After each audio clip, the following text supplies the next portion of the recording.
វិទ្យាល័យចំនួន2ទទួលបានវគ្គបណ្ដុះបណ្ដាលពីសាខាកាកបាទក្រហមកម្ពុជាខេត្តព្រះវិហារ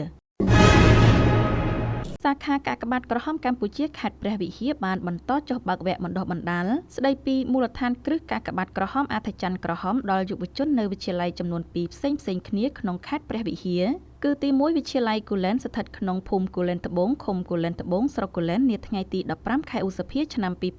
2026ក្រោមវត្តមានលោកម៉ាក់ដុងអនុប្រធានគណៈកម្មាធិការអនុសាខាស្រុកគូលែនដែលមានយុវជនចូលរួមសរុប48នាក់ស្រី36នាក់ក្នុងនោះយុវជនរើសថ្មីចំនួន25នាក់ស្រី17នាក់និងទី2គឺវិទ្យាល័យរក្សាស្ថិតក្នុងភូមិកក់ពូនឃុំរក្សាស្រុករវៀងនាថ្ងៃទី16ខែឆ្នាំដដែលក្រោមវត្តមានលោកឈឿនតុលាក្រុមគ្រូបង្គោលសាខាកាកបាទក្រហមកម្ពុជាខេត្តព្រះវិហារដែលមានយុវជនចូលរួមសរុប29នាក់ស្រី17នាក់ក្នុងនោះសិស្សដែលបានរើសថ្មីចំនួន16នាក់ស្រី11នាក់នៅក្នុងឱកាសនោះលោកនាយកនិងលោកស្រីនាយិការរងតំណាងវិទ្យាល័យនីមួយៗបានថ្លែងអំណរគុណយ៉ាងជ្រាលជ្រៅចំពោះសាខាកាកបាទក្រហមកម្ពុជាខេត្តព្រះវិហារដែលតែងតែបានចុះមកបើកវគ្គបណ្ដុះបណ្ដាលស្ដីពីគោលការណ៍គ្រឹះកាកបាទក្រហមអត្ថច័ន្ទក្រហមដើម្បីឲ្យពួកគាត់បានយល់ដឹងកាន់តែច្បាស់ក្នុងនាមជាយុវជនបន្តវេនរបស់កាកបាទក្រហមជាពិសេសប្អូនៗដែលទើបរើសបញ្ចូលថ្មីជំនួសឲ្យសមាជិកចាស់ដែលបានប្រឡងជាប់និងបានចាក់ចេញទៅបន្តការសិក្សានៅឆ្ងាយ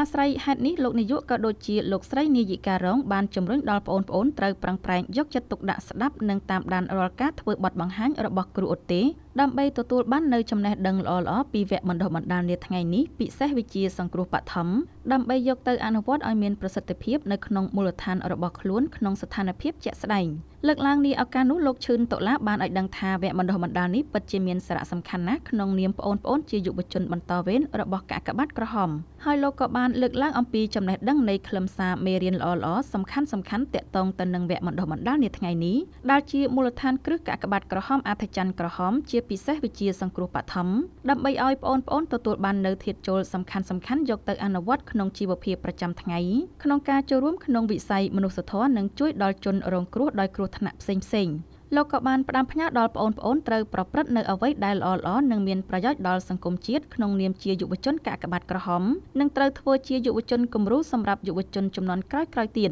ត្រូវខិតខំប្រឹងប្រែងរៀនសូត្រឲ្យក្លាយជាកូនល្អសិស្សល្អនិងមិត្តល្អនៅក្នុងសង្គមជៀសឲ្យឆ្ងាយដាច់ខាតពីគ្រឿងញៀនដែលបំផ្លាញអនាគតត្រូវគោរពច្បាប់ចរាចរណ៍ឲ្យបានខ្ជាប់ខ្ជួនដើម្បីសុវត្ថិភាពទាំងអស់គ្នាចូលរួមថែរក្សាអនាម័យនិងសម្អាតបរិស្ថានទាំងនៅក្នុងសាលារៀននិងទីសាធារណៈជៀសវាងការប្រើប្រាស់អំពើហិង្សាត្រូវចេះជួយសម្រាលការងារផ្ទះរបស់ឪពុកម្ដាយបន្ទាប់ពីទំនេរពីការសិក្សាជាមួយគ្នានេះដែរវគ្គបណ្ដុះបណ្ដាលនេះបានឆ្លុះបញ្ចាំងពីការយកចិត្តទុកដាក់របស់សាខាកាកបាទក្រហមកម្ពុជាខេត្តព្រះវិហារក្នុងការបណ្ដុះស្មារតីមនុស្សធម៌និងការទទួលខុសត្រូវសង្គមដល់ស្រទាប់យុវជនដែលជាសសរទ្រូងនៃប្រទេសជាតិ